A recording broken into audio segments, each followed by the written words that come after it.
y entidades bancarias dejan las protestas de ayer en Medellín. También fueron vandalizados alimentadores del metro y vehículos del IMPEC. Alcalde Daniel Quintero rechaza actos vandálicos de infiltrados en las marchas. Agresión sexual a funcionario de la personería que acompañaba las manifestaciones.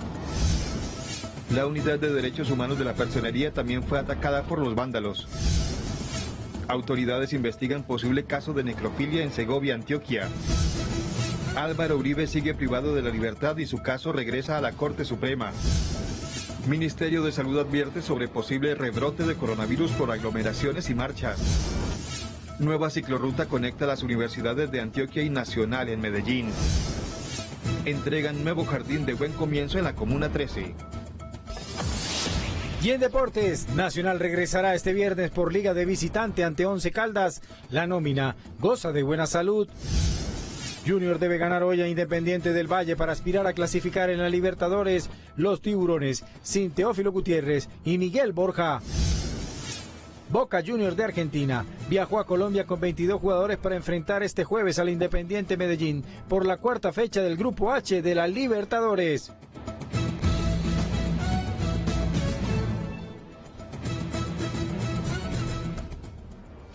Buenas tardes, gracias por acompañarnos en Noticias Telemedellín. Los disturbios de ayer en Medellín, según la policía, dejaron varias entidades afectadas, además también oficinas bancarias afectadas en el centro de la ciudad. Las autoridades hicieron un llamado a los manifestantes y les indicaron que no pueden hacer este tipo de hechos vandálicos. El séptimo día de protestas en Medellín contra supuestos abusos policiales dejó nuevamente daños en el mobiliario público, grafitis y vidrieras rotas en 3 entidades bancarias y 2 cajeros en las estaciones del tranvía, atentados contra la sede de la personería en el barrio El Bosque y en el comando de la Policía Metropolitana, donde los manifestantes lanzaron un artefacto explosivo. De 3 capturados, 5 personas trasladadas al CTP, 3 cajeros electrónicos averiados, 2 establecimientos bancarios y un bus de transporte público que también fue afectado en sus vidrios. Las autoridades advirtieron que aunque hubo enfrentamiento entre el SMAT y los 2.500 marchantes, no hay reporte de uniformados ni de civiles lesionados. No podemos generalizar y estigmatizar las manifestaciones pacíficas por las acciones violentas de unos jóvenes que se infiltran en las marchas que ocurrieron el día de ayer. La policía investiga además si la incineración de 3 buses en el barrio Aures hacen parte de los disturbios o fueron hechos aislados. Aún se continúa verificando, Bomberos llega al lugar de los hechos, lo que sí se puede establecer de acuerdo a versiones de las personas del lugar. Preliminarmente se establece en que se encontraban arreglando un bus, un sistema eléctrico, un daño eléctrico causa una chispa donde posteriormente se inicia el fuego de uno de ellos y los 2 por cercanía también resulta afectados.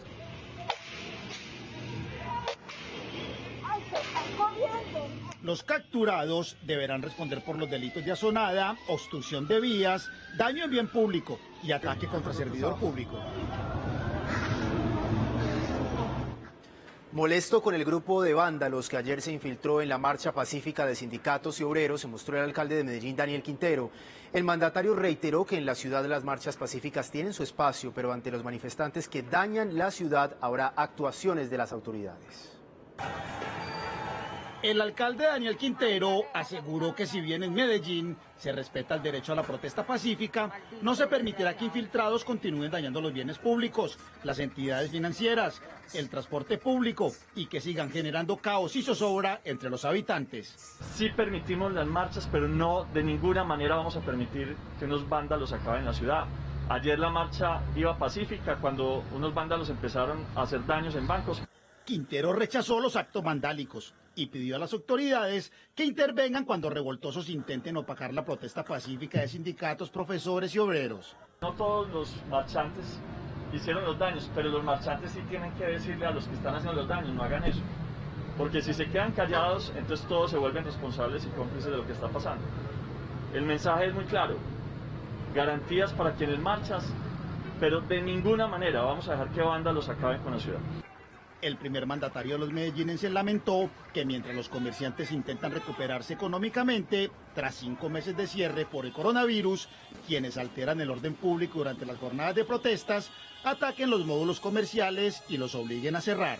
Es el colmo que mientras haya personas que se están levantando precisamente de las dificultades de la pandemia, haya unas personas que vayan a hacerles daños en sus comercios. El alcalde pidió finalmente a los manifestantes que rechacen a quienes infiltran para hacer daño y generar caos. Y los actos violentos de algunos durante las movilizaciones de ayer no solo dejaron daños en la ciudad, sino que la Personería de Medellín también denuncia una agresión sexual contra una de sus funcionarias. Mientras funcionarios de la Personería de Medellín y la Unidad Permanente de Derechos Humanos acompañaban las jornadas de protesta, a la altura de la Oriental, una de las trabajadoras fue agredida sexualmente. Un manifestante metió sus manos dentro del chaleco de la mujer y tocó sus senos a la fuerza. La agresión es denunciada y reprochada por la institución. Una de nuestras servidoras manifestó haber sido tocada en sus partes íntimas por parte de un integrante de la marcha social. Además, lo que ocurrió con nuestra sede de la Unidad Permanente de Derechos Humanos, que teniendo funcionarios al interior de ella, fue atacada con papa bomba y con piedras. Pedimos a los marchantes, pedimos a las autoridades de seguridad respeto y garantía por la labor que desarrolla la Personería Municipal de Medellín. La agresión se suma a la que el pasado 15 de septiembre sufrió un funcionario de la Personería cuando le sustrajeron a la fuerza su carnet. Esta última jornada de protestas en la ciudad, además de la agresión sexual que será investigada por las autoridades, dejó daños en la fachada de la Unidad Permanente de Derechos Humanos de la Personería de Medellín. Y varios vehículos oficiales y de servicio público fueron blanco de los vándalos durante las protestas de la anterior jornada. Una tanqueta de la policía, un vehículo del IMPEC y un bus tuvieron afectaciones. Según voceros del IMPEC, el vehículo perteneciente al establecimiento carcelario de Puerto Triunfo fue atacado por varias personas que lo pintaron con grafitis. Los hechos ocurrieron cerca a la clínica León 13, donde esperaba por el relevo del servicio de hospital. Según el sindicato de la entidad, la reacción inmediata del conductor logró controlar la afectación de una bomba incendiaria que explotó al interior del vehículo y de 2 más que no alcanzaron a estallar. En este vehículo se desplazaban trabajadores colombianos a realizar su ejercicio laboral y muy posiblemente pudieron haber sido quemados ante las acciones vandálicas de aquellos que se disfrazan de protesta y hacen todo este tipo de acciones criminales. Un bus alimentador del sistema masivo de Medellín también fue vandalizado con grafitis. El vehículo fue sacado de circulación para labores de evaluación de daños y mantenimiento. Mientras tanto, en medio de las protestas, una tanqueta de la policía que era usada para disuadir a los marchantes fue atacada en 7 ocasiones con bombas Molotov. Con las cámaras del 123, las autoridades intentan identificar a las personas que cometieron estas faltas. Y mientras ocurrían estos hechos vandálicos en diferentes zonas de la ciudad, en el sector de Robledo Aures, se registró un incendio en horas de la noche que dejó varios buses incendiados. No se registraron personas lesionadas y se especula sobre las causas que lo provocaron.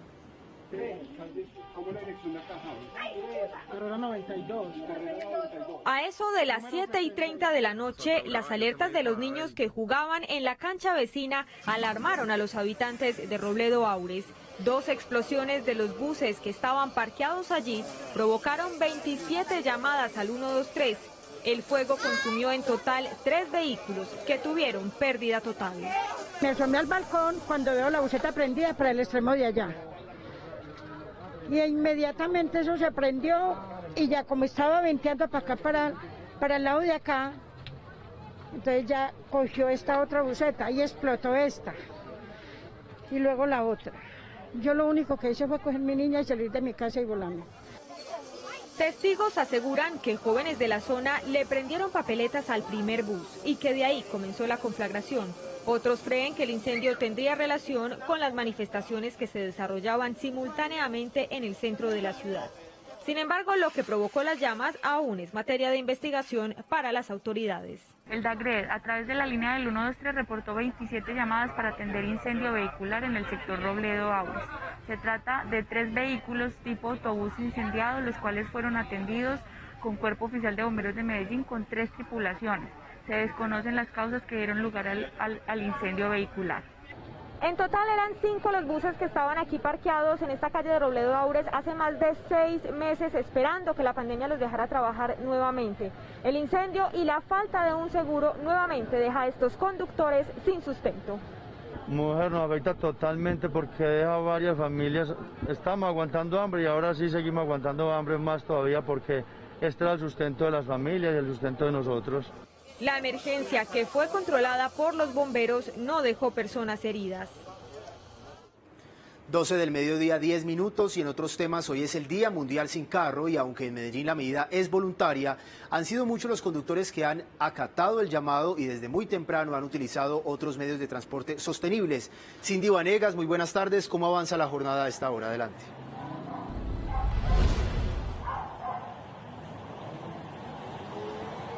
Camilo, Laura, un saludo para ustedes y para nuestros televidentes. Así es, avanza el Día Mundial Sin Carro y en la capital antioqueña, a corte de las 9 de la mañana, ya se veía una disminución del 11% en el tráfico de vehículos comparado con lo que ha sido un martes tradicional. Nosotros estamos ubicados precisamente en la calle San Juan, pueden verlo ustedes allí del comportamiento a esta hora, pero es muy importante recordar que esta iniciativa es completamente voluntaria. Eso quiere decir que los conductores que deseen utilizar sus vehículos como medio de transporte no tendrán ningún tipo de sanciones. Sin embargo, la invitación sí es a utilizar otras alternativas para movilizarse. Sobre esto habló el alcalde de Medellín, Daniel Quintero. Andar en bicicleta en la medida de lo posible es lo más seguro. Lamentablemente por la pandemia no podemos volverlo obligatorio. Eso es lo que hubiéramos querido, que hoy todo el mundo se moviera de forma obligatoria en bicicleta, pero también tenemos que pensar que está en juego la salud de las personas. Recordemos que no hemos abandonado el pico de la pandemia. Seguimos en el pico de la pandemia. Lo que pasa es que hemos sabido controlar también la situación, que a pesar de estar en el pico podemos tener la ciudad abierta como la tenemos hoy. Otras ciudades les tocó cerrar en estos mismos tiempos. Medellín ha tenido un control muy positivo de la pandemia y eso permite estas medidas. Utilizar la bicicleta o realizar los trayectos a pie han sido algunas de las alternativas implementadas o más bien motivadas para esta jornada del Día Sin Carro. Pues bien, en Medellín muchas personas han atendido este llamado a nivel mundial y se han movilizado a través de las ciclorrutas habilitadas en la capital antioqueña. Esto fue lo que nos contaron algunos de las personas que salieron a utilizar estos medios de transporte. Dalia Lara vive en Itagüí, al sur del área metropolitana. Trabaja como docente y cada semana debe atravesar la ciudad para atender reuniones laborales. Hoy, en el Día Mundial Sin Carro, la cita es en el centro de la ciudad y pese a la distancia, decidió dejar su automóvil en casa, tomó la bicicleta y emprendió el recorrido por las ciclorrutas de Medellín. Tengo pues mi carro, la verdad que ya lo utilizo cada vez menos. Hoy por ser el día, también dije yo no, pues no podemos seguir pues haciendo lo mismo, no, vámonos. Sé que está un poco retirado, pero algo muy importante es que estas ciclorrutas nos ayudan.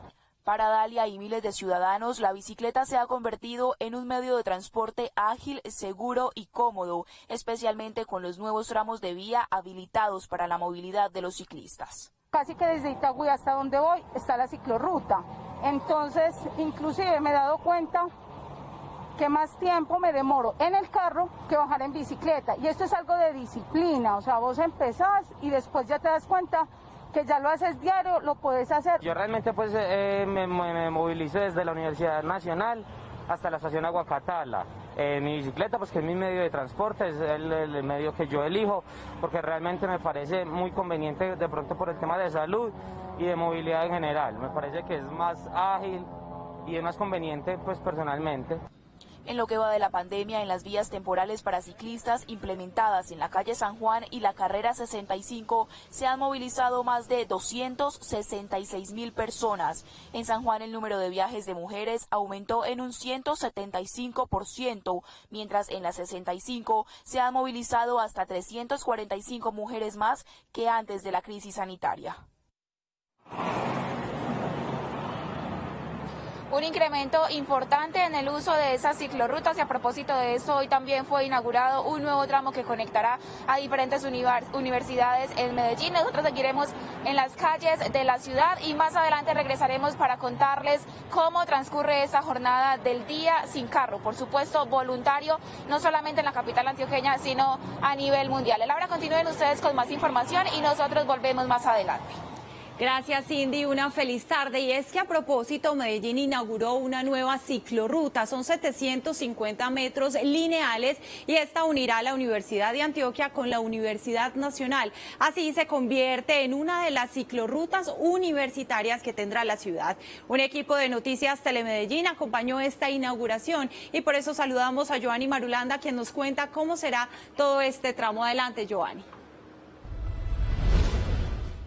Laura, Camilo, en el Día Mundial Sin Carro, la Alcaldía de Medellín y la ciudad reciben desde hoy, recién inauguradita, ahí la van a ver ustedes, la nueva ciclorruta, que con 750 metros lineales une la Universidad Nacional en el sector de Punto Cero y la Universidad de Antioquia aquí en el barrio El Chagualo. Es una ciclorruta moderna, con mobiliario público, completamente demarcada y que brinda seguridad a los ciclistas y a los peatones. Los detalles de esta nueva ciclorruta los entrega el director de área metropolitana del Valle de Aburrá.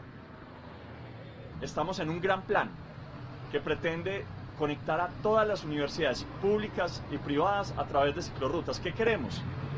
Que los estudiantes se puedan mover en bicicleta entre las universidades y para sus casas. 750 metros de ciclorruta que conecta la Universidad de Antioquia con Barranquilla, igualmente 2.100 metros de andenes y 1.000 metros debajo de Punto Cero. Esta nueva ciclorruta que une la Universidad Nacional con la Universidad de Antioquia tiene bancas, mobiliario público, jardineras y un concepto de modernización que según el secretario de Movilidad de Medellín busca estimular que el uso de la bicicleta en la capital antioqueña pase del 1% al 4% al año 2023. No queremos el 1%, queremos llegar al 4%. Y para llegar al 4% tenemos que transformarlo todo. Y otra píldora más. No solamente llegar al 4%, sino también incrementar 7.7 puntos porcentuales en la cantidad de mujeres que hacen parte de ese 4%. Hablamos con algunos de los usuarios de esta nueva ciclorruta entre la Universidad Nacional y la Universidad de Antioquia. Están felices con este nuevo paso que les permite a ellos circular de occidente a oriente y oriente a occidente de forma más segura. Pues es lo mejor que han hecho. Al menos nos beneficia mucho y nos cuidan tanto en la integridad como en la vida. Claro, más seguro para los carros, peligro de los carros y todo, más. Muy bueno. La inversión total de área metropolitana y la alcaldía de Medellín en esta nueva ciclorruta, aquí en el sector de la Universidad de Antioquia, fue de 3.400 millones de pesos.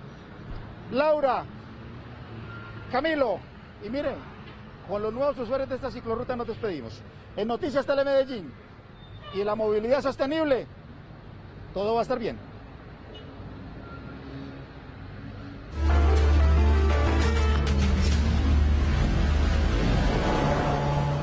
67 municipios en Antioquia reportaron casos nuevos de COVID-19 en las últimas horas. Las autoridades de salud le insisten a los ciudadanos con síntomas o sospecha de contagio realizarse la prueba de antígeno o PCR. El último reporte entregado por el Ministerio de Salud indica que Antioquia tiene 1.293 casos nuevos de COVID-19 identificados, puestos en aislamiento y bajo la vigilancia epidemiológica. Con estos nuevos casos, la cifra de personas contagiadas en el departamento se eleva a 105.208. Ya vemos si están aumentando el número de personas infectadas, las personas están aceptando las pruebas, se están haciendo los dos tipos de pruebas que hay disponibles y los invitamos nuevamente a que se continúen haciendo las pruebas. Con las últimas 19 muertes, el número de fallecidos ascendió a 2.221. En cuanto a camas de cuidados intensivos, el departamento cuenta con 920 para pacientes con COVID-19, de las cuales 643 están ocupadas entre pacientes confirmados y sospechosos. Antioquia ha procesado a la fecha el 14,61% del total de pruebas en Colombia.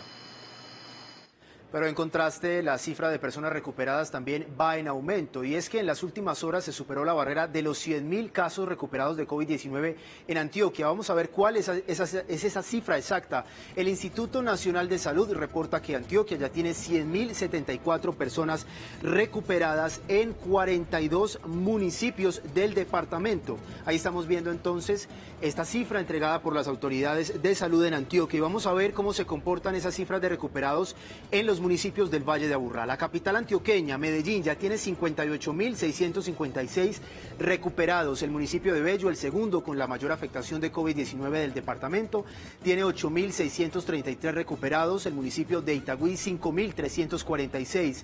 Envigado, 3.187. Sabaneta, 1.491. Vamos a ver los otros 5 municipios restantes. Copacabana, al norte del Valle de Aburrá, ya tiene 1.429 casos de COVID-19 recuperados. El municipio de Caldas, 1.359, La Estrella, 1.135, Girardota, 533, y Barbosa, que se ubica como el municipio de menor afectación con COVID-19, tiene 291 casos de COVID recuperados. El informe que entregan entonces las autoridades de salud. Laura, se tiene más información. Así es, Camilo. Colombia completó 60 días de descenso de la pandemia, pero las marchas y aglomeraciones en sitios públicos y privados podrían llevar a un rebrote de coronavirus. La alerta la hizo el Ministerio de Salud. Colombia llegó al pico de la pandemia el 24 de julio cuando se registraron 12.549 casos de coronavirus. Esa fue la cifra más alta de contagios en un día. El país cumplió 2 meses de descenso en los registros de transmisión y muertes asociadas al COVID-19. La noticia es positiva, pero preocupa al Ministerio de Salud un posible rebrote de la enfermedad por cuenta de las aglomeraciones en espacio público y marchas. Cualquier condición de aglomeración puede generar efectos negativos que nos pueden devolver la curva y nos puede generar una situación de estancamiento o de rebrote que afecte la situación de la ciudad de manera muy importante, o de cualquier ciudad del país donde tengamos y aceptemos hacer parte de aglomeraciones. Aunque el país duplicó la capacidad de camas UCI instaladas hasta 10.550 y la disponibilidad es del 44%, la recaída podría traer consecuencias al sistema de salud. Estamos en una situación de COVID, que esta situación no ha pasado de ninguna manera, que en la medida que ha venido bajando, nosotros hemos venido ganando, haciendo un esfuerzo muy importante que no podemos perder, y que está en nosotros los ciudadanos el mantener las condiciones de distanciamiento físico y de alejamiento. El ministro Fernando Ruiz también se refirió al estudio de seroprevalencia que inició en Colombia y que permitirá conocer una cifra real de la pandemia. El estudio se desarrollará en varias ciudades, entre ellas Medellín. Y siguiendo con temas de salud, el Hospital General de Medellín inauguró hoy un nuevo centro de monitoreo con el que pretenden descongestionar los servicios de urgencias y también de cirugías. ¿En qué consiste este nuevo centro? Se lo preguntamos a esta hora a nuestro compañero Jair Orozco. Jair, muy buenas tardes, adelante. Juan Camilo, Laura, televidentes, muy buenas tardes. Replicando una estrategia que tienen hospitales a nivel internacional como el Albert Einstein en Brasil, pues el Hospital General de Medellín inauguró su propio centro de monitoreo. Aquí se puede saber en tiempo real cuántas camas están disponibles, cuántos pacientes hay, qué necesidad tiene cada uno de esos pacientes y de dónde viene. Y para eso, para ampliar información sobre ese tema, pues a esta hora nos acompaña el gerente de la entidad. Hablamos de Mario Córdoba. Doctor Mario, bienvenido a Noticias Telemedellín. ¿Y de qué se trata este centro de referencia o centro de monitoreo? Buenas tardes para todos. Se trata de, como usted lo ha dicho en la introducción, de un centro donde vamos a gestionar la estancia del paciente, donde vamos a gestionar la calidad del paciente, en qué calidad está el paciente, en qué calidad de hospitalización, de urgencias. Vamos a gestionar en forma permanente la situación de los pacientes que estén dentro del Hospital General y los que puedan llegar eventualmente en la medida en que liberemos cupos nosotros. Acá se puede ver, vengámonos para acá con la compañía y con la ayuda de Gilberto, nuestro camarógrafo, Gilberto Posada. ¿Cuántas camas hay disponibles? ¿Qué más se puede ver acá, doctor? Este es uno de los 5 tableros de indicadores que tenemos en este centro de monitoreo que estamos inaugurando hoy, en la medida en que podemos ver en tiempo real y con nombres reales cuántas camas de hospitalización tenemos disponibles, cuántas ocupadas, cuántas están cerradas y por qué, cuál es la ocupación en urgencias, cuántas altas médicas hemos dado y lo más importante, medirnos la eficiencia nuestra al momento de dar las altas para poder liberar camas. Acá hay otras gráficas que llaman la atención y una cantidad de nombres, de usuarios que supongo yo están en el hospital ahorita internos. Sí, son los hospitales, los pacientes que están de alta y cómo estamos gestionando las altas. La barra azul significa el total de pacientes, la roja las altas que han sido gestionadas por enfermería y la naranja efectivamente las altas que hemos dado en menos de 2 horas. ¿Cuál es el objetivo? Gestionar de manera eficiente para que la rotación en urgencias, en hospitalización sea eficiente y poder liberar camas en el menor tiempo posible. Quiere decir esto que esa columna anaranjada tenemos que gestionarla efectivamente para que ello nos dé más capacidad en el hospital de hospitalización. Doctor Mario, eso se une con el CRUE de Medellín, que es como el sistema de urgencias para poder referenciar a la gente. ¿Permitirá eso mayor agilidad, tiempos de atención y demás? Para nosotros sí, y para en general la ciudad, porque nos permite, como lo decíamos, en tiempo real determinar cuál es nuestra ocupación, cuál es la capacidad que tenemos de recibir, cuál es la capacidad que tenemos de dar de alta de pacientes y hasta dónde nos podemos comprometer con nuevas camas para quien venga a solicitar. Doctor Mario, muchas gracias. A ustedes, muchísimas gracias. Y este centro sí que será útil en plena pandemia, porque el COVID todavía no se ha ido y eso hay que tenerlo presente. Y algo muy importante también es que será 24 horas. 8 personas trabajarán aquí las 24 horas del día para darle esa información detallada en tiempo real de qué hay disponible y qué hay ocupado. Por lo pronto la información, Yair Orozco para Noticias Telemedellín, aquí te ves. Y recuerden, todo va a estar bien. Yair, muchísimas gracias y una feliz tarde. El Ministerio de Salud reportó disminución significativa de embarazos en adolescentes en Colombia en los últimos 8 años. Medellín es una de las ciudades con más reducción de este fenómeno. De acuerdo con el Ministerio de Salud, Colombia pasó de 155.859 embarazos adolescentes en el año 2012 a 117.633 en 2019. La cifra representa una reducción del 24.5%. Para entenderlo de manera porcentual, en 2012 la tasa de fecundidad en las mujeres entre 15 y 19 años era de 72 nacimientos por 1.000 mujeres. Para 2019 disminuyó a 57 nacimientos por cada 1.000 mujeres. La disminución responde a una estrategia pública nacional en la que se priorizó la atención de niños, niñas y adolescentes, destinando atención y recursos para afectar los factores que inciden en el embarazo a temprana edad. En Medellín, con el modelo integral de atención en salud MIAS, se ha llevado servicios de salud sexual y reproductiva, prevención y atención de violencia, métodos anticonceptivos, entre otros, para reducir las cifras de embarazo en menores. En 2019, la ciudad registró 4.295 nacimientos en menores de 18 años. La cifra del año pasado fue la más baja en las últimas 2 décadas. En operativos de inspección y vigilancia y la Secretaría de Salud de Bello decomisaron 800 productos naturistas que no contaban con registro INVIMA. Mientras se adelantaban operativos de inspección de protocolos de bioseguridad y revisión de la normatividad sanitaria, funcionarios de la Secretaría de Salud de Bello identificaron 800 medicamentos, potencializadores, cremas y supuestas recetas naturistas que no contaban con los registros sanitarios avalados por el INVIMA. En días pasados hicimos un control a todas las tiendas naturistas, donde hicimos un decomiso de cerca de 800 productos que no cumplían con el INVIMA, y así proteger la salud de todos los villanistas y aumentar la calidad de vida. La invitación de la Alcaldía de Bello por medio de la Secretaría de Salud es a que los ciudadanos revisen cada uno de los productos, su contenido y si cuentan con el aval de la autoridad sanitaria. Durante todo este año, el municipio de Bello, en la Secretaría de Salud, seguimos haciendo el trabajo de inspección, vigilancia y control a establecimientos que expenden alimentos y medicamentos. En caso de encontrarse con medicamentos que no cumplan la normativa, se puede denunciar en la Secretaría de Salud de Bello al teléfono 604-7944, extensiones 1411 y 1412, o en la página web www.bello.gov.co. 12:29 de la tarde en Noticias Telemedellín hacemos una pausa, pero al regreso les contaremos de la audiencia realizada al expresidente Álvaro Uribe Vélez. Ya regresamos.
Más de 72.000 familias de Medellín recibirán desde hoy la cuarta entrega del incentivo económico del programa Familias en Acción del Gobierno Nacional. Si usted es de las familias beneficiadas, le contamos cómo acceder a estos recursos.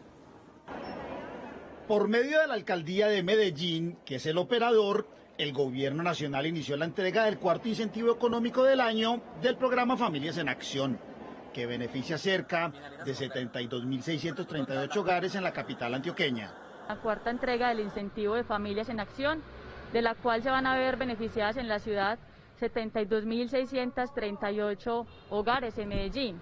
Los beneficiarios recibirán un mensaje de texto con la fecha y la forma para reclamarlo, teniendo en cuenta que cerca de 50.000 tienen cuenta en DaviPlata y los 22.000 restantes por medio de otras plataformas. Les llegará un mensaje de texto a sus números celulares en el cual se les indica la fecha que corresponde al último dígito de la cédula para que puedan ir a los lugares y retirar el dinero. Este nuevo pago para familias vulnerables llegará con 145.000 pesos adicionales para subsanar los daños económicos por culpa del coronavirus. Con esto lo que se busca es que ellos puedan acceder a oportunidades, mejoren el logro educativo y la salud de los niños, niñas y adolescentes que se encuentran al interior del hogar.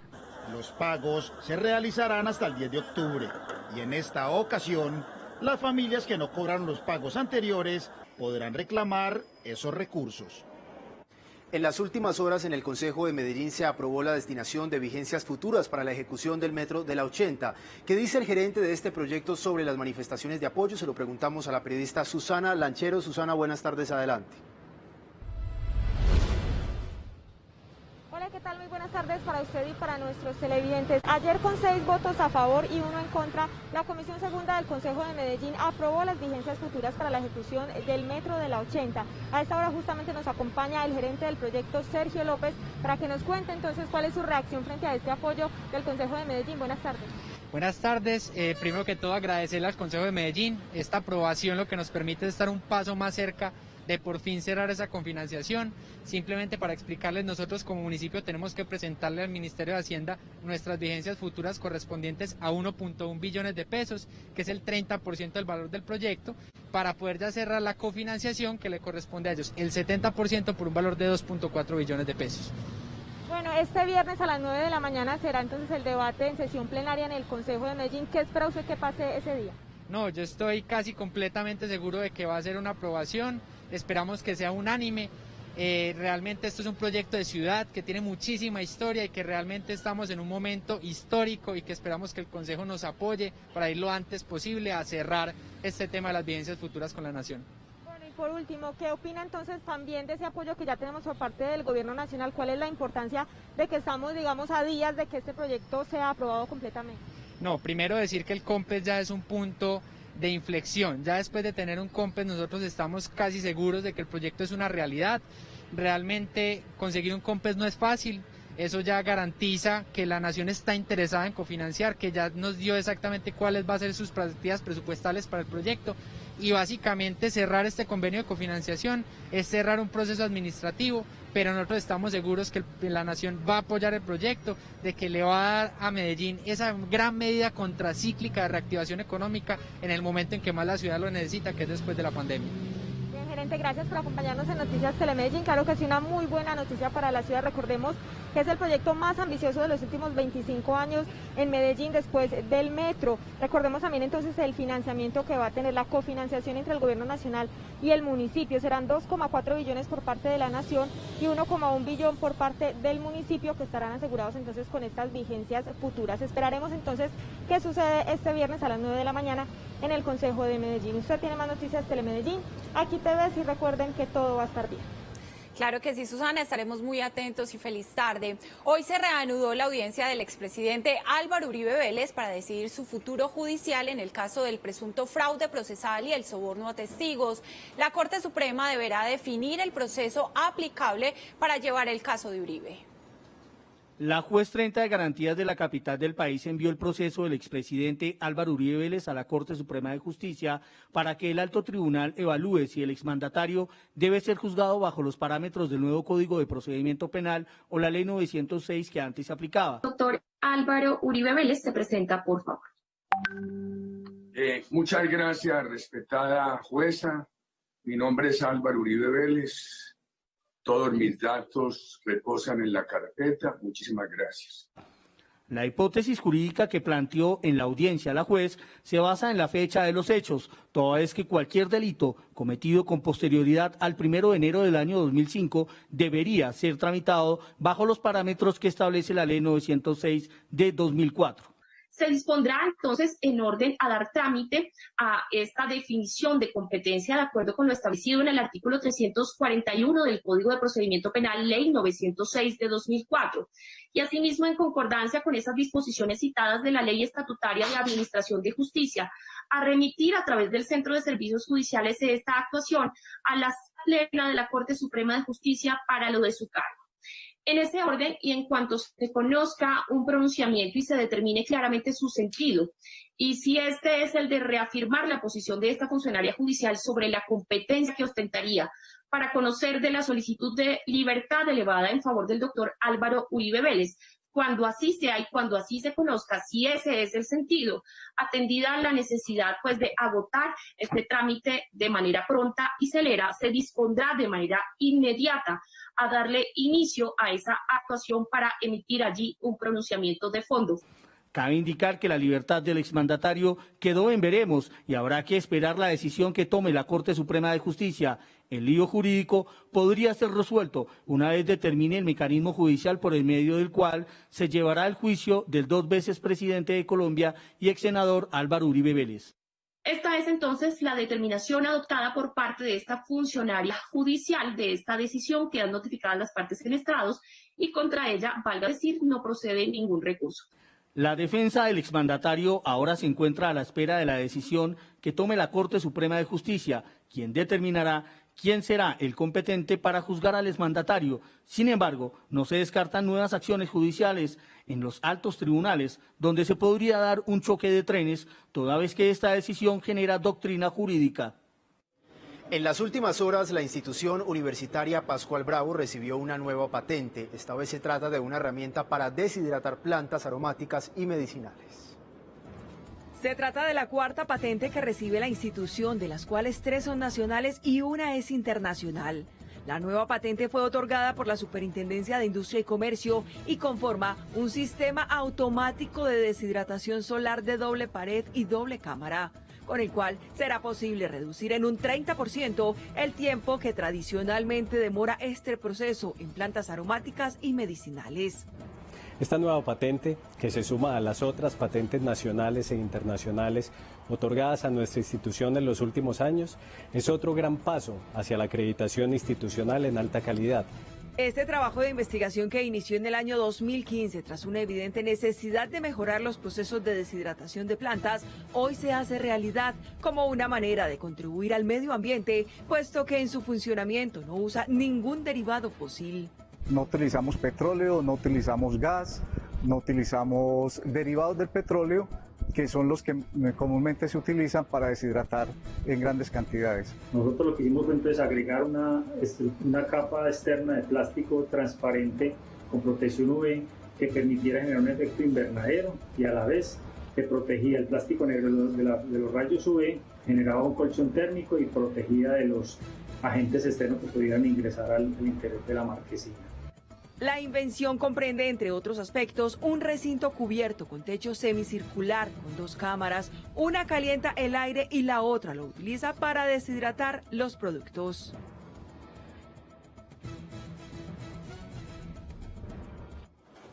Y escuchen esto porque fueron avistados 2 pumas en el Alto de San Miguel. Se trata de una especie conocida como sombrilla que requiere de gran espacio para su apareamiento y en este lugar lo encontró.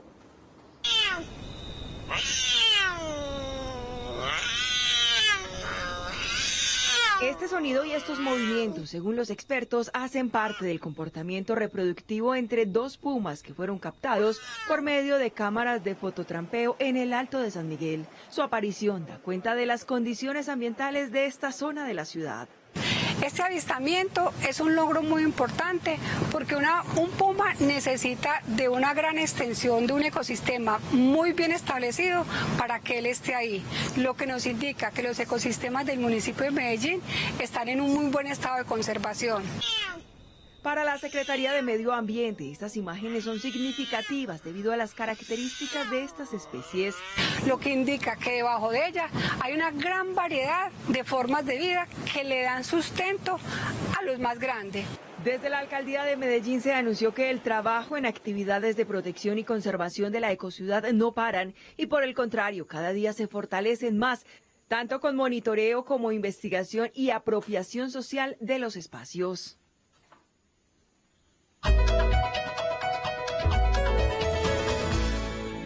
Siendo las 12:42 de la tarde, hablamos de temas económicos en Noticias Telemedellín y comenzamos hablando del desayuno. Así es, esta es una de las comidas preferidas por los colombianos, según un estudio revelado por Kantar, la firma de consumo. Y es que durante los primeros 7 meses de este año, los colombianos hemos gastado 5,7 billones de pesos en el abastecimiento de productos para este alimento primordial. ¿Cuál es el top 5 de los productos más consumidos por nosotros? Leche líquida, huevos, café, pan industrializado y también las bebidas lácteas como el kumis y el yogur. Por otra parte, miremos por regiones cuál es ese gasto que destinan los colombianos a este desayuno. Cundinamarca 34%, Antioquia 19% en segundo lugar, Atlántico 13%, el Pacífico destina 12% del gasto y los Santanderes de último con un 8% del gasto. Por último, los hogares paisas consumen más arepas y el cereal es muy fuerte en la zona nororiente de nuestro país. Ahora cambiamos de tema, vamos a hablar del sistema moda porque Inex Moda dio a conocer que puso en marcha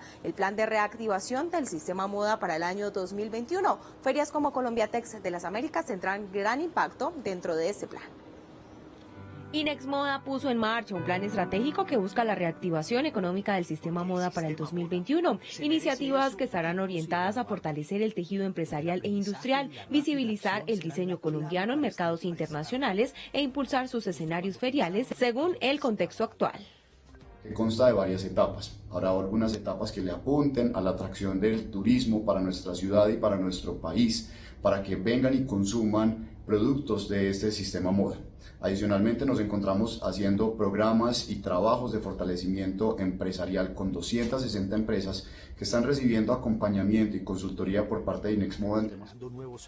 Otra de las iniciativas en las que se enfocará el instituto para fortalecer el sistema moda será el programa Unique, edición especial Fashion Trust Arabia 2021. Allí se seleccionarán las propuestas más selectas del diseño en múltiples categorías de producto. Contará con la participación de 5 diseñadores colombianos. Esta agenda iniciará en enero con Colombiatex de las Américas, feria muy emblemática para nuestra ciudad porque une los insumos, los textiles, la maquinaria, todo el inicio de la cadena del sector textil-confección con las marcas y los confeccionistas. Es la feria más importante de América Latina y próximamente estaremos dando más detalles sobre esta feria que para el 2021 vendrá en una edición omnicanal. El instituto, para cumplir su objetivo de reactivación económica, decidió suspender la realización de Bicapital para así concentrar sus energías en la transformación empresarial de una industria que se enfrentará a una nueva realidad. Confama y la Fundación Univan unieron esfuerzos para la creación del Centro de Destrezas del Banano. Este pretende generar más empleo en esa región del departamento de Antioquia. El Centro de Destrezas de Banano y Plátano de Urabá comenzó operaciones en agosto del 2019. Este es un espacio para dignificar y potenciar la labor agrícola de este sector productivo que genera desarrollo para Antioquia y el país. Su puesta en marcha y fortalecimiento se logra con la alianza entre la Fundación Univan y Confama. Y a la fecha llevamos 470 estudiantes que han pasado por allí, de los cuales ya el 40% está trabajando en el sector bananero y platanero, lo cual nos llena de mucha satisfacción. La oferta académica del centro se compone de varios módulos para el mantenimiento de los cultivos, resiembra, control de plagas, entre otras labores relacionadas con el cultivo de banano y el plátano. Se brinda formación a personas de distintas edades, especialmente a los jóvenes enfocados en el relevo generacional para asegurar las labores de producción y exportación de la fruta. Creamos el Centro de Destrezas de Urabá, un lugar para la formación y el reentrenamiento en habilidades blandas y en técnicas productivas de banano y plátano, donde aportamos al desarrollo productivo del clúster de la región. El Centro de Destrezas está dotado con equipos y recursos tecnológicos para promover experiencias multisensoriales que aseguren un proceso de aprendizaje idóneo, en el que los participantes podrán, mediante los programas, adquirir conocimientos y habilidades en diversas actividades. Revisamos ahora los indicadores económicos, cómo se comportan los mercados financieros hasta este mediodía en nuestro país. El dólar al alza, 3.790 pesos. El euro también sube, 4.462 pesos. Baja la libra de café colombiano, $1.13 centavos. Y también lo hace el petróleo de referencia Brent y se ubica en $41.73 centavos. Así llegamos al final de nuestra sección económica. Ya viene muchísima más información. Hacemos una breve pausa y ya volvemos.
Telemedellín.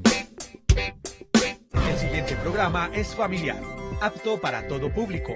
Puede contener escenas de sexo o violencia. Se recomienda ser visto en compañía de un adulto responsable. Contiene subtítulos de apoyo.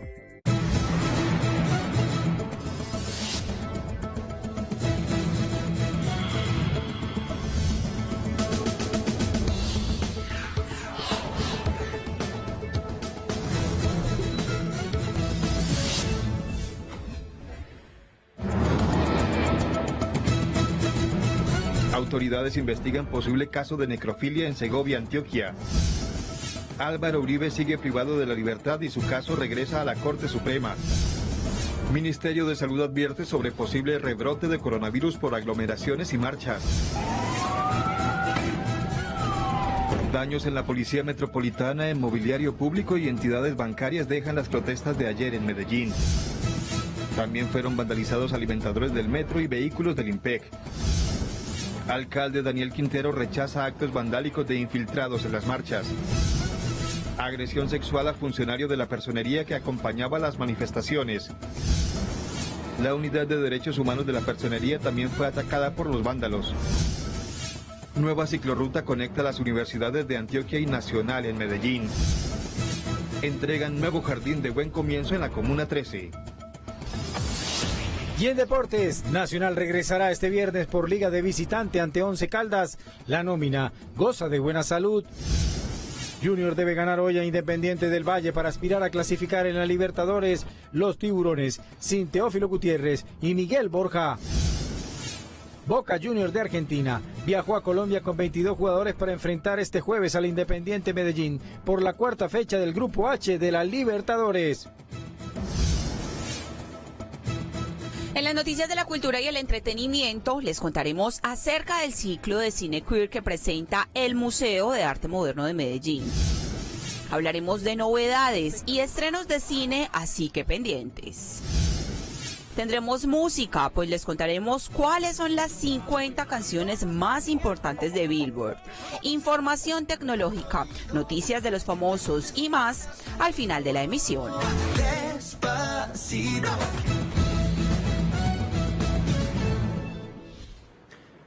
1:02 p.m. Gracias por continuar con nosotros en Noticias Telemedellín. Continuamos con información relacionada con el Día Mundial Sin Carro. Aunque la medida en Medellín ha sido voluntaria, más ciudadanos se vienen sumando a esta iniciativa. ¿Qué dicen las autoridades? ¿Cuál es el aporte a la capital antioqueña? Se lo preguntamos a esta hora a Cindy Vanegas, quien se encuentra desde la Secretaría de Movilidad. Cindy, buenas tardes nuevamente. Adelante.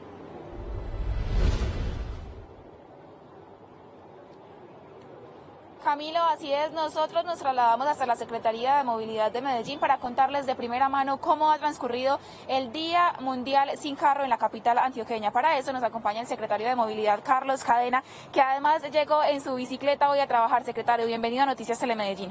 Hola, ¿cómo están? Feliz, hoy nos ha ido extremadamente bien. El Día Mundial Sin Carro se celebra en todo el planeta desde hace muchos años y nosotros hoy en Medellín tomamos la decisión de no hacerlo obligatorio. Es un Día Mundial Sin Carro voluntario, coherente con nuestro proyecto de Medellín Futuro, donde la transformación cultural, el autocuidado y la autorregulación juegan un papel fundamental. Promover además, secretario, el uso de la bicicleta, los trayectos a pie es lo que se está haciendo hoy durante este Día Sin Carro. ¿Cómo van las ciclorrutas en Medellín? Exactamente, nosotros hacemos una invitación el día de hoy especialmente porque celebramos el Día Mundial Sin Carro, pero realmente todos los días desde que comenzamos esta administración. Es posible, es válido y la ciudad lo necesita movilizarnos a pie, en bicicleta, en transporte colectivo, en transporte masivo y cada vez más trabajando de manera remota. Yo me imagino que muchos de los televidentes hoy acompañándonos en Telemedellín trabajaron de manera remota el día de hoy. Vamos muy bien con nuestras ciclovías temporales, fue uno de los grandes proyectos durante la pandemia. Abrimos unos espacios para ciclistas en la carrera 65 Norte, lo abrimos en la avenida San Juan, en el Puente de Colombia, y efectivamente la carrera 65 Norte tiene los mejores números. Les recuerdo que allí, por ejemplo, logramos incrementar más del 390% la cantidad de mujeres utilizando ese espacio comparado con el 2019. Brevemente, si nosotros logramos diseñar con éxito para las mujeres, habremos logrado transformar la movilidad para todos y todas. Secretario, yo quiero contarle que nosotros desde Telemedellín acompañamos desde muy temprano a muchas de esas personas que atendieron ese llamado del Día Mundial sin Carro y vimos qué es lo que están haciendo durante esa jornada. Los invito a que veamos la siguiente nota. Dalia Lara vive en Itagüí, al sur del área metropolitana. Trabaja como docente y cada semana debe atravesar la ciudad para atender reuniones laborales. Hoy, en el Día Mundial sin Carro, la cita es en el centro de la ciudad y pese a la distancia, decidió dejar su automóvil en casa, tomó la bicicleta y emprendió el recorrido por las ciclorrutas de Medellín. Tengo pues mi carro, la verdad que ya lo utilizo cada vez menos. Hoy por ser el día, también dije yo no, pues no podemos seguir pues haciendo lo mismo, no, vámonos. Sé que está un poco retirado, pero algo muy importante es que estas ciclorrutas nos ayudan. Para Dalia y miles de ciudadanos, la bicicleta se ha convertido en un medio de transporte ágil, seguro y cómodo, especialmente con los nuevos tramos de vía habilitados para la movilidad de los ciclistas. Casi que desde Itagüí hasta donde voy está la ciclorruta, entonces inclusive me he dado cuenta que más tiempo me demoro en el carro que bajar en bicicleta, y esto es algo de disciplina, o sea, vos empezás y después ya te das cuenta que ya lo haces diario, lo puedes hacer. Yo realmente pues me movilizo desde la Universidad Nacional hasta la estación Aguacatala. Mi bicicleta, pues que es mi medio de transporte, es el medio que yo elijo, porque realmente me parece muy conveniente de pronto por el tema de salud y de movilidad en general. Me parece que es más ágil y es más conveniente pues personalmente. En lo que va de la pandemia, en las vías temporales para ciclistas implementadas en la calle San Juan y la carrera 65, se han movilizado más de 266.000 personas. En San Juan el número de viajes de mujeres aumentó en un 175%, mientras en la 65 se han movilizado hasta 345 mujeres más que antes de la crisis sanitaria.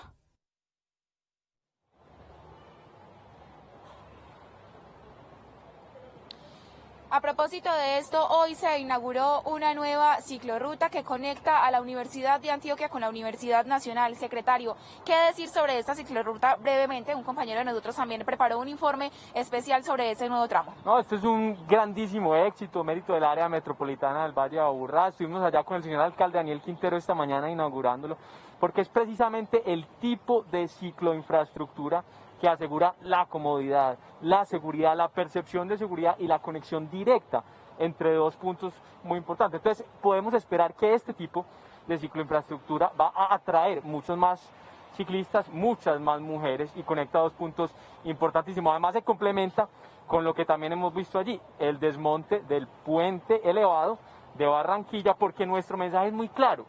La accesibilidad universal implica que tenemos que diseñar para los más jóvenes, para los más adultos, para personas que de pronto tienen un bastón o un coche con una bebé. En eso estamos. Bueno, secretario, yo le invito a que veamos el siguiente informe donde ampliamos los detalles de esta nueva ciclorruta que conecta a la Universidad de Antioquia con la Universidad Nacional. La nueva ciclorruta que une las Universidades Nacional y la Universidad de Antioquia tiene 750 metros lineales, 2 nuevos cruces semafóricos y 2.300 metros cuadrados de senderos peatonales renovados. 750 metros de ciclorruta que conecta a la Universidad de Antioquia con Barranquilla, igualmente 2.100 metros de andenes y 1.000 metros debajo de punto cero. Tiene biciparqueaderos en las dos universidades, recuperó las plazoletas de los bajos del puente de punto cero y busca estimular el uso de la cicla en la ciudad, que tiene como meta aumentar de 1 al 4% al año 2023. No queremos el 1%, queremos llegar al 4%. Y para llegar al 4% tenemos que transformarlo todo. Y otra píldora más, no solamente llegar al 4%, sino también incrementar 7.7 puntos porcentuales en la cantidad de mujeres que hacen parte de ese 4%. El alcalde de Medellín fue uno de los primeros en recorrerla. Aseguró que en 3 años la ciudad tendrá ciclorrutas que unirán universidades públicas y privadas. Estamos en un gran plan que pretende conectar a todas las universidades públicas y privadas a través de ciclorrutas. ¿Qué queremos? Que los estudiantes se puedan mover en bicicleta entre las universidades y para sus casas. Hoy la ciudad tiene 132 kilómetros de ciclorrutas y proyecta construir 500 kilómetros más antes del 2030. En un 11% ha bajado el tráfico de vehículos durante esta jornada del día sin carro en Medellín, comparado con lo que ha sido un martes tradicional. Esto, cifras entregadas por la Secretaría de Movilidad. Pero además, las cifras de movilidad en la capital antioqueña siguen siendo alentadoras pese a la reactivación económica. Secretario Carlos Cadena, por favor, hablemos del pico y placa. Por ahora no regresa el pico y placa a Medellín. Sí, hemos tomado la decisión de que por ahora, en el marco de la reactivación económica, el pico y placa no debe volver, a no ser que algo extraordinario ocurra. Les voy a explicar por qué. Primero, las afluencias de tráfico, como lo indicas, todavía están por debajo de los niveles promedio pre-pandemia. Entonces, por ese lado, sabemos que hay variables que tienen que ver con esa reducción de afluencias. Por ejemplo, escuelas y universidades que todavía no están operando de manera presencial, pero también seguramente muchas personas que haciendo uso del autocuidado, de la autorregulación, están trabajando de manera remota. Segundo, creemos que tenemos que seguir insistiendo en el mensaje positivo de esta administración, y es invitar a el cambio de modo voluntario, invitar a el autocuidado y la autorregulación también en la movilidad, e invitar al uso de la caminata, de la bicicleta, del transporte colectivo, del transporte masivo. Esa es la ecociudad que estamos construyendo. A no ser que algo extraordinario ocurra, como podría ser que la autoridad ambiental decrete algún tipo de decisión con respecto al mal llamado pico y placa ambiental, y que nosotros obviamente tendríamos que acatar, como siempre ha sucedido. Por ahora no vemos que vaya a volver el pico y placa tradicional para individuales aquí en la ciudad de Medellín. Bueno, secretario, muchísimas gracias por acompañarnos. Bien, esta es entonces toda la información que reportamos desde la Secretaría de Movilidad. Reiterar ese llamado a utilizar otras alternativas de transporte, especialmente hoy en el Día Mundial Sin Carro. Laura, continúen ustedes con más información y recordemos, todo va a estar bien.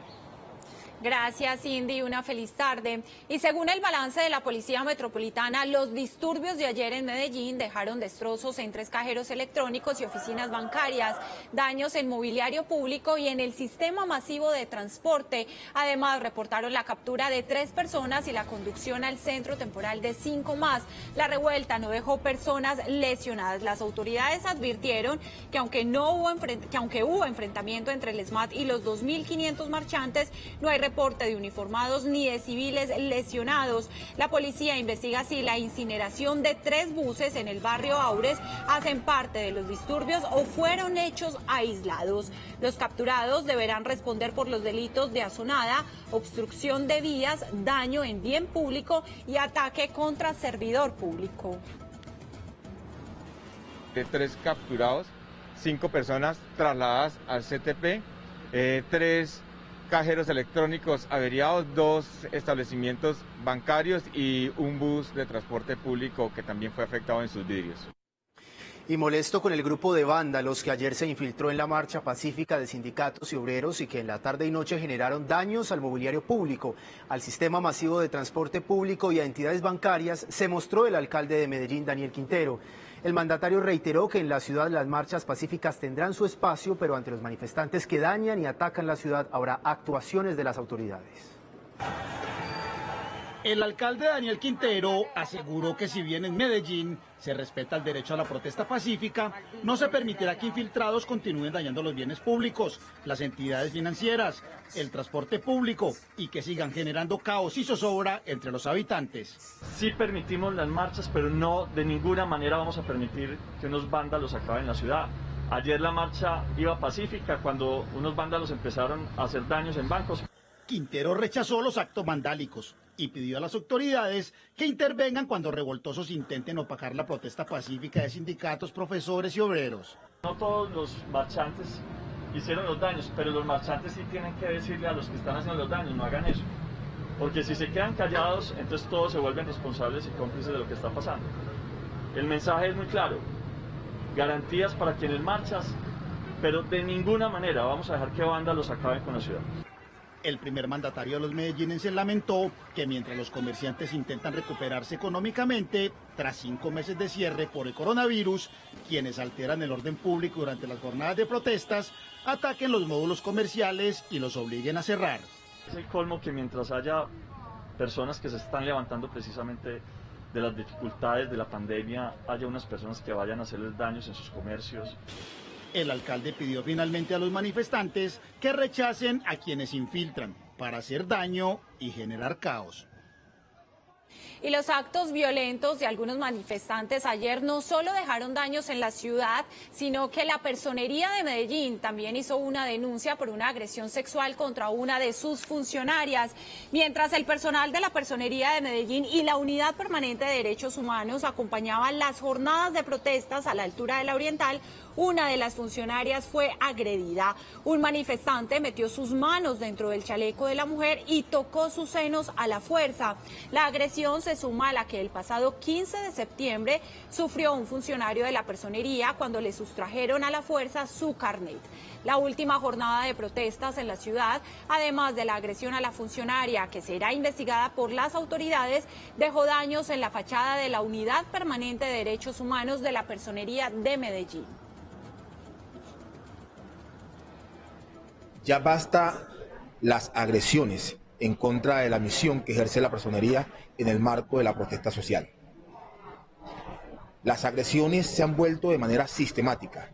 En el día de ayer ya fueron 35 funcionarios nuestros que fueron agredidos a través de amenazas e intimidaciones. Una de nuestras servidoras manifestó haber sido tocada en sus partes íntimas por parte de un integrante de la marcha social.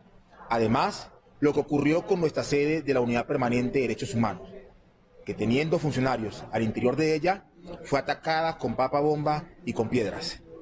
Pedimos a los marchantes, pedimos a las autoridades de seguridad respeto y garantía por la labor que desarrolla la Personería Municipal de Medellín.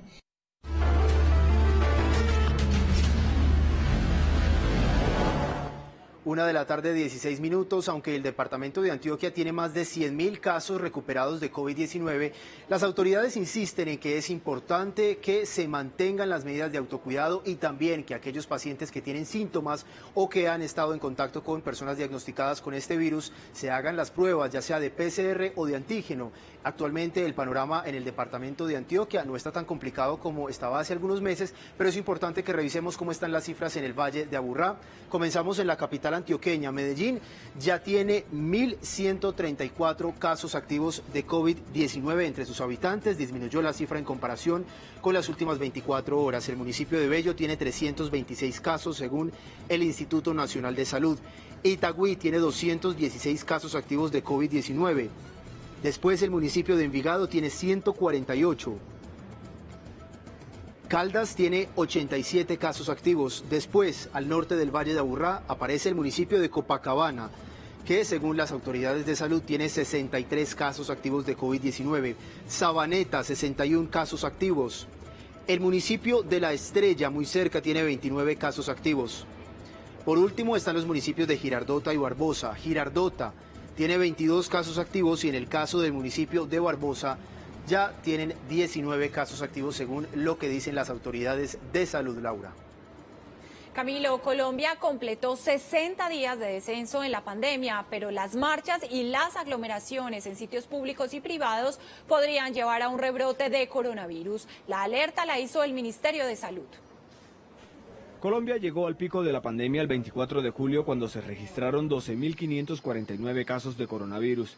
Esa fue la cifra más alta de contagios en un día. El país cumplió 2 meses de descenso en los registros de transmisión y muertes asociadas al COVID-19. La noticia es positiva, pero preocupa al Ministerio de Salud un posible rebrote de la enfermedad por cuenta de las aglomeraciones en espacio público y marchas.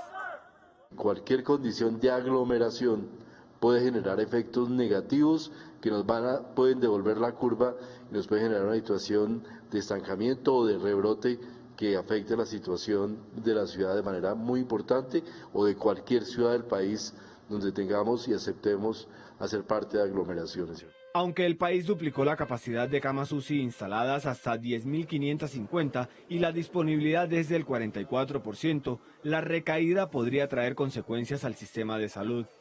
Estamos en una situación de COVID, que esta situación no ha pasado de ninguna manera, que en la medida que ha venido bajando, nosotros hemos venido ganando, haciendo un esfuerzo muy importante que no podemos perder y que está en nosotros los ciudadanos el mantener las condiciones de distanciamiento físico y de alejamiento. El ministro Fernando Ruiz también se refirió al estudio de seroprevalencia que inició en Colombia y que permitirá conocer una cifra real de la pandemia. El estudio se desarrollará en varias ciudades, entre ellas Medellín. El Hospital General de Medellín inauguró un centro de monitoreo con el que pretenden descongestionar los servicios de urgencias y cirugía.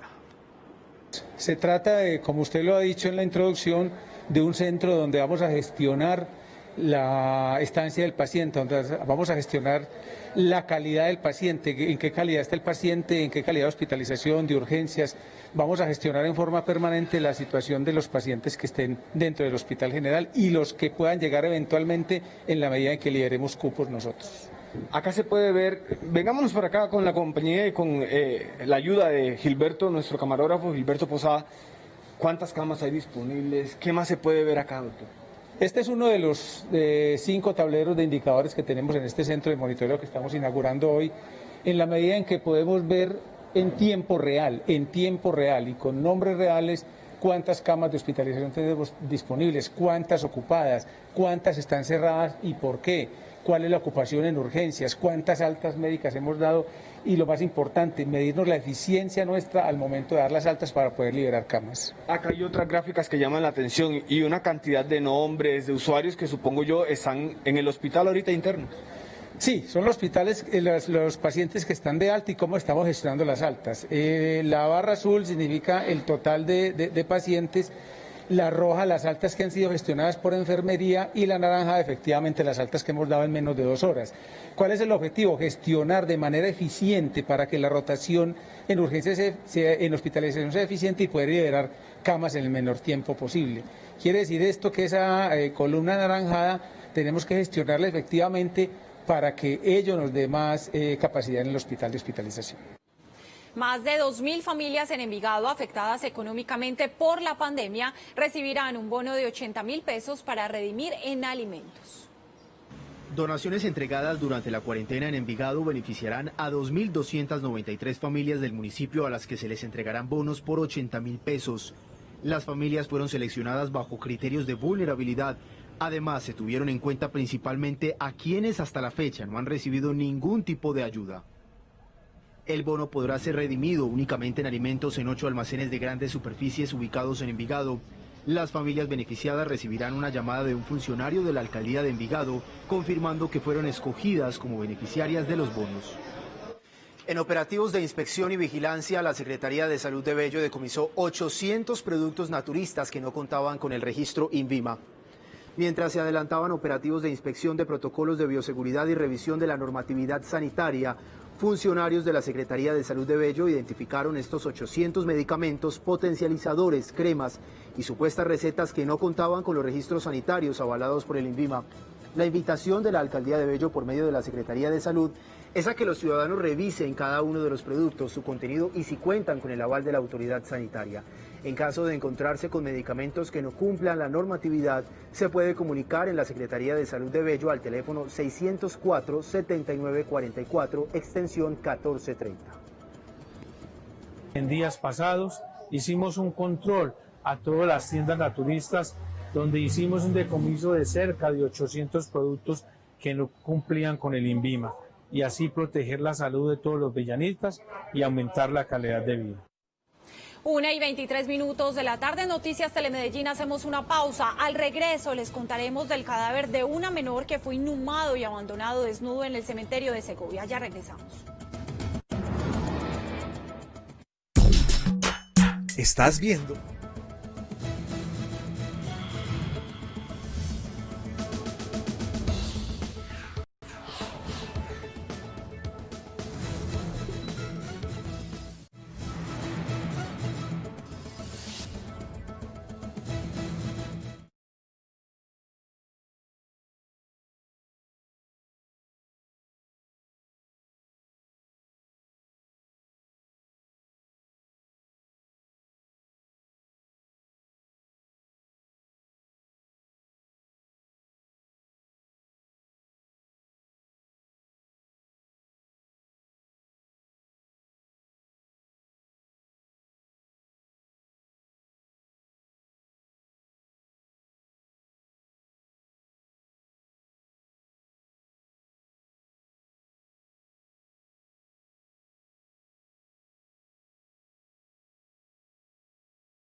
El cadáver de una menor fue exhumado y abandonado desnudo en el cementerio de Segovia, nordeste de Antioquia.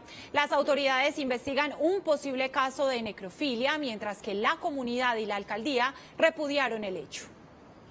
La menor de 14 años fue asesinada por hombres armados el viernes 18 de septiembre en el sector conocido como el Charco de las Brujas en Remedios. El cuerpo de la niña fue sepultado el domingo en el cementerio del municipio de Segovia, pero al amanecer de este lunes, el párroco de la localidad denunció que halló el cuerpo exhumado, lo habían sacado del ataúd, lo desnudaron y lo dejaron tirado en el pasillo del Camposanto. La alcaldía repudió el hecho. Presentamos nuestro rechazo categórico ante esta situación y hemos ordenado a las autoridades competentes las investigaciones del caso para determinar quiénes fueron los autores de este hecho de profanación. La policía anunció una investigación para tratar de esclarecer tanto el homicidio de la menor como de lo ocurrido en el cementerio. Hecho jamás visto y sobre todo que aquí tenemos que proteger a las víctimas del conflicto, a sus familias y a toda la sociedad en general. Las autoridades tienen dos hipótesis sobre lo ocurrido, que se trata de un caso de necrofilia o que se trata de un acto de sevicia cometido por quienes asesinaron a la menor. Y las autoridades capturaron en las últimas horas a 5 personas que habrían hurtado a un grupo de ciudadanos en la vía que conduce al municipio del Peñol. La reacción de los cuadrantes tras la llamada telefónica de la comunidad que denunció sobre lo ocurrido en la vía permitió la captura de 5 hombres quienes habrían cometido un hurto a 4 personas que se movilizaban en un vehículo particular. En el procedimiento fueron incautados 4 celulares, varios elementos de oro, dinero en efectivo y estupefacientes. Y se recuperaron elementos de los cuales habían sido hurtados, entre los cuales tenemos 4 celulares, una cadena y 2 pulseras de oro, 1.624.000 pesos en efectivo. También se logró la incautación de 50 gramos de marihuana, 40 gramos de base de coca y se movilizó el vehículo más dados en el cual se transportaron estas personas. Los capturados fueron dejados a disposición de la Fiscalía General de la Nación, quienes deberán responder por el delito de hurto. Y mucha atención porque en las últimas horas 42 familias de la región del Urabá antioqueño recuperaron sus predios tras varios años de desplazamiento.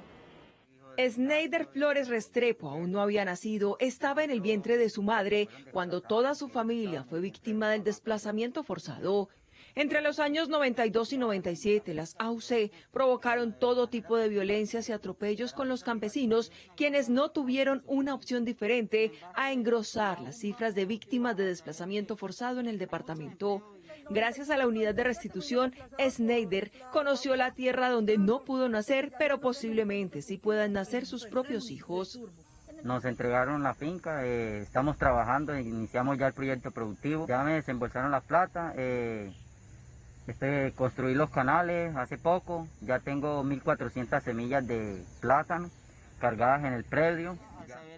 Su meta es crear una empresa agropecuaria autosostenible en las 7 hectáreas que le fueron restituidas a su familia. Allí ya comenzó a plantar sus cultivos.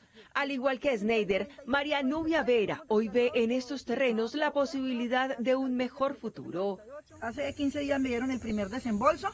Estoy sembrando en el momento las plantas, estos son el sombrío estable. Este proyecto que tengo acá es un proyecto adquirido, es arroz, es un proyecto adquirido a nivel del tema de reparación colectiva de la vereda. La unidad de restitución ha distribuido más de 580.000 millones de pesos entre 42 familias que han recuperado sus tierras en zona rural de los municipios de Mutatá, Chigorodó, Apartadó, Turbo y Necoclí. Un incidente se registró esta mañana en la Loma Pajarito cuando un vehículo de carga pesada se volcó en plena vía. Un vehículo tipo taxi quedó atrapado debajo del material que transportaba la volqueta. El hecho ocurrió en la Loma Pajarito en Robledo. Al parecer, el conductor del vehículo que transportaba material para una de las obras que hay en la zona perdió el control y se volcó. En el incidente, un taxi que transitaba detrás de la volqueta quedó atrapado debajo de la carga de arena. El incidente no dejó personas lesionadas ni víctimas mortales. Hasta el sitio se desplazó personal de los organismos de rescate para evaluar los daños materiales. Vecinos del sector pidieron a las autoridades más control sobre los vehículos de carga pesada que transitan por la zona, ya que denuncian que este no es el primer incidente similar que ocurre en este sector. Y la Gobernación de Antioquia presentó las 100 acciones que emprenderá la administración departamental para enfrentar la emergencia climática. ¿En qué consisten? Se los contamos en el siguiente informe. Fue en el mes de febrero de este año cuando el gobernador de Antioquia hizo una declaratoria de emergencia para defender la vida y cuidar el planeta por cuenta del cambio climático. Durante estos meses el trabajo no ha parado y hoy fueron presentadas las 100 acciones que desde cada secretaría de la gobernación se efectuarán para enfrentar la situación. En el sector de agricultura resiliente, 12 acciones. En el sector de energía y transporte sostenible, 23 acciones. En el sector de biodiversidad, ecosistemas, 16 acciones.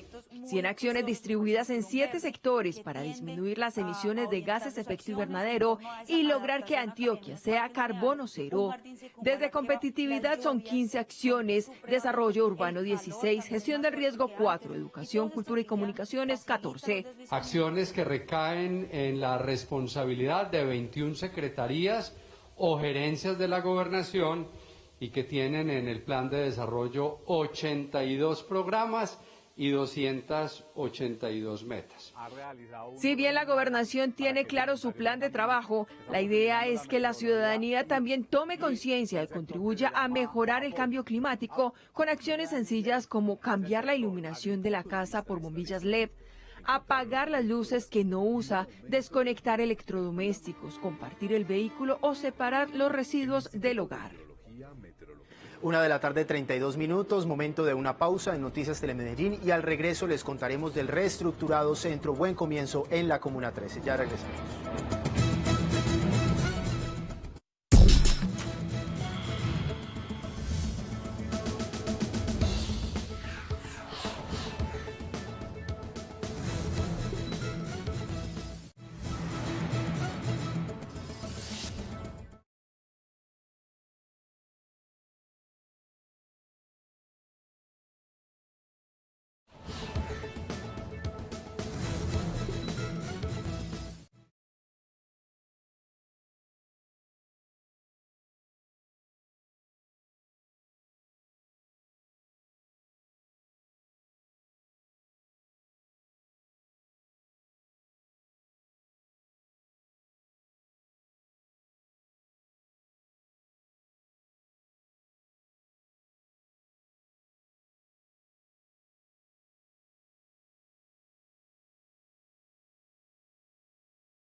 Medellín entrega el primer centro Buen Comienzo ubicado en la Comuna 13 Occidente de Medellín, luego de ser reestructurado durante este año. Cindy Vanegas, muy buenas tardes, adelante y qué detalle nos tiene de este lugar. Laura, Camila, un saludo para ustedes y para nuestros televidentes. Los saludamos desde el Jardín Infantil Altos de San Juan, ubicado en el barrio El Salado de la Comuna 13. Este fue el espacio que fue renovado, 1.700 metros cuadrados. Pueden verlo ustedes en este momento completamente modernizados. Una inversión de 4.800 millones de pesos. Salas de gateadores, caminadores, salas de expresión corporal y artística. Diferentes zonas para el aprendizaje de los niños que además beneficiará a 200 niños de esta comuna y para hablar de ello nos acompaña la secretaria de Educación Alexandra Agudelo. Bienvenida a Noticias Telemedellín, secretaria, y por favor hablemos de este nuevo espacio, además en un lugar muy importante, la Comuna 13 de Medellín, para apoyar la educación de los niños en esta zona. Así es, muy buenas tardes, estamos acá entregándole a la comunidad este jardín infantil en Altos de San Juan, acá en la Comuna 13, como una expresión para entregarles a esta comunidad toda la transformación educativa que está pasando hoy en Medellín y que estamos haciendo hoy en Medellín, que empieza con el buen comienzo, por supuesto. Claro, estos espacios, además, este en particular, permite ampliar esa cobertura de educación hasta en un 60%. Sí, subimos la cobertura, este era un jardín infantil muy pequeño y ya va a atender a 200 niños, todos esos niños tendrán todos los beneficios que el programa Buen Comienzo trae, el tema de la nutrición, el tema del trabajo de las emociones, todo lo que hoy estamos entregando acá y que el alcalde y la gestora social están entregando como el decálogo de la primera infancia, para formar a nuestros niños y niñas en las emociones y una nueva generación para ese Valle del Software. Hablando de eso, secretaria, lo decía usted, una nueva generación. Desde estos centros de Buen Comienzo se van a dar esas habilidades en Valle del Software, en todo eso que se ha trazado en el Plan de Desarrollo de Medellín. Así es, iniciando toda la transformación educativa y ese plan de desarrollo de educación empieza precisamente desde el componente de Buen Comienzo con un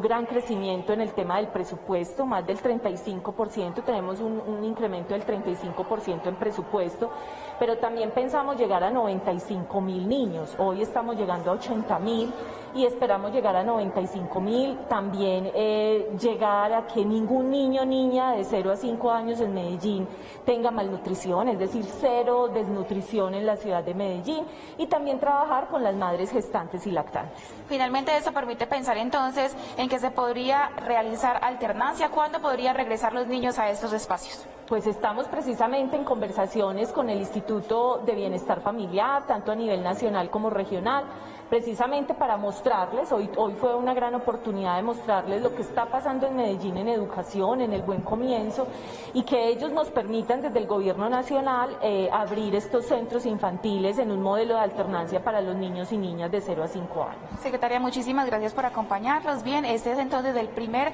jardín infantil que se entrega en la Comuna 13, completamente renovado, y la meta es realizar intervenciones de infraestructura en el 100% de todos los jardines Buen Comienzo que hay en la capital antioqueña. Por lo pronto es toda la información y nosotros regresamos más adelante con ustedes. Sigan ustedes con Noticias Telemedellín, aquí TVC.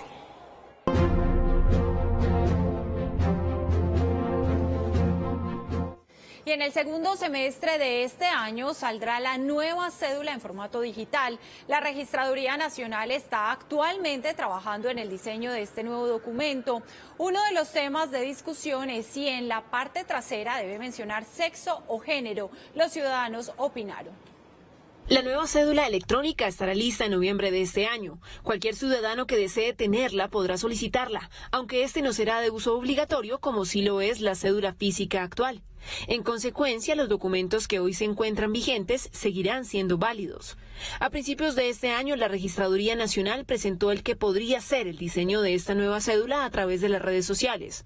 Códigos QR que permiten mostrar datos vitales del ciudadano y la imposibilidad de falsificación son algunas de las características del nuevo diseño. Sin embargo, todavía está en discusión si en vez de mencionar sexo del ciudadano, que se refiere al sexo con el que nació, en su lugar aparezca la palabra género, refiriéndose a su identidad. Esto teniendo en cuenta que más de 2.000 personas han solicitado el cambio de sexo en su cédula. Frente a que en la cédula aparezca el género o el sexo, los ciudadanos opinaron.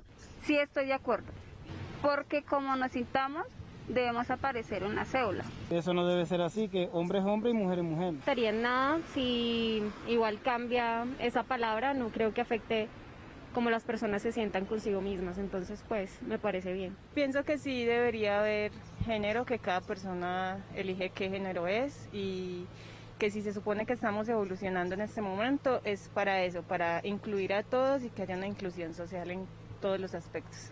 Lo correcto es que aparezca el sexo de una persona, por temas incluso de salud, porque pues no es lo mismo tratar a un paciente trans. Si bien es cierto que uno se puede sentir atraído hacia un hombre o hacia una mujer, esto pues no influye nada con su físico, con su tratamiento.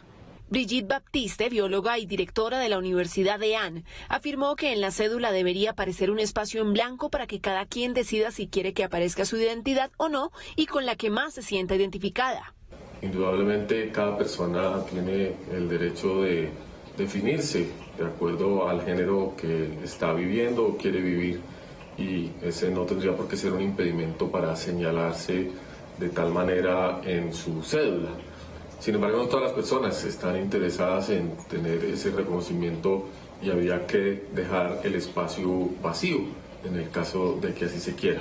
El padre Gustavo Nova de la Sociedad San Pablo aseguró que aunque la Biblia es muy clara en mencionar al hombre y a la mujer, debe existir respeto en la democracia del país. Muy respetuosamente me limito a citar la Sagrada Escritura, la Torá, el libro del Génesis, y allí pues nos indica que hay hombre y mujer, pero tengo que también manifestar mi respeto a lo que la democracia de un país pueda manifestar y lo que pueda decidir.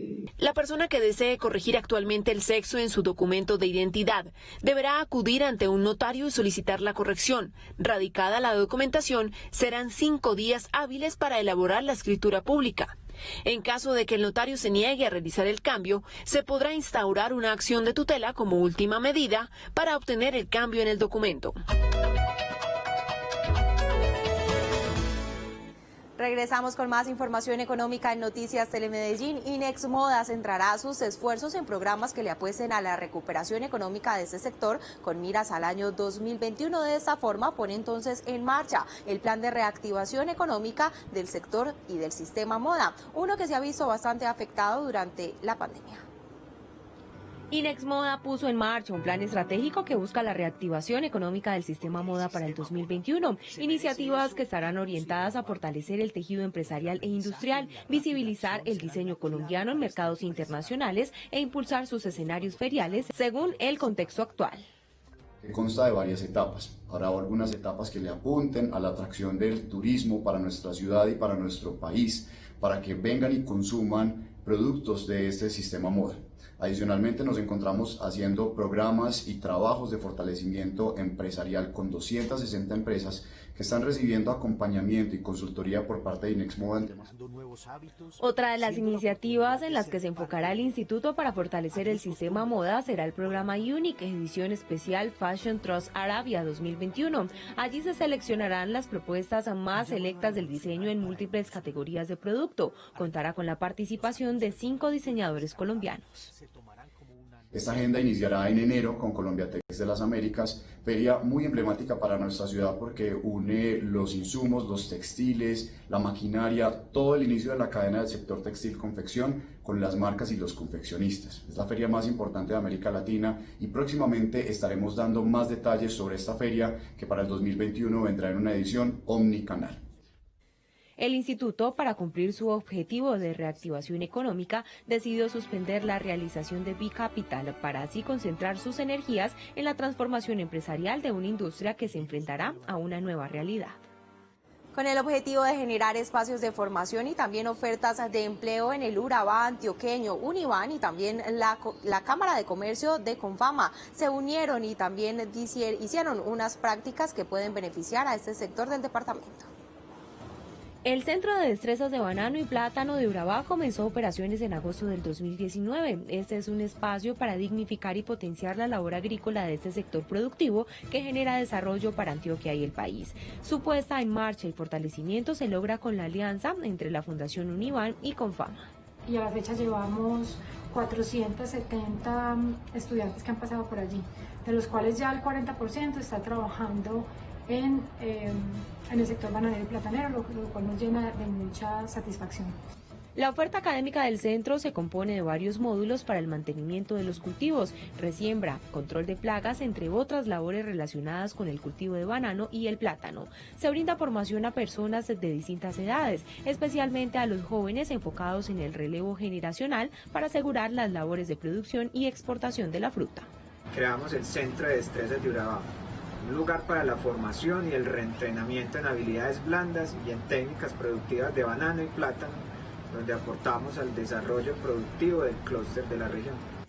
El Centro de Destrezas está dotado con equipos y recursos tecnológicos para promover experiencias multisensoriales que aseguren un proceso de aprendizaje idóneo, en el que los participantes podrán, mediante los programas, adquirir conocimientos y habilidades en diversas actividades.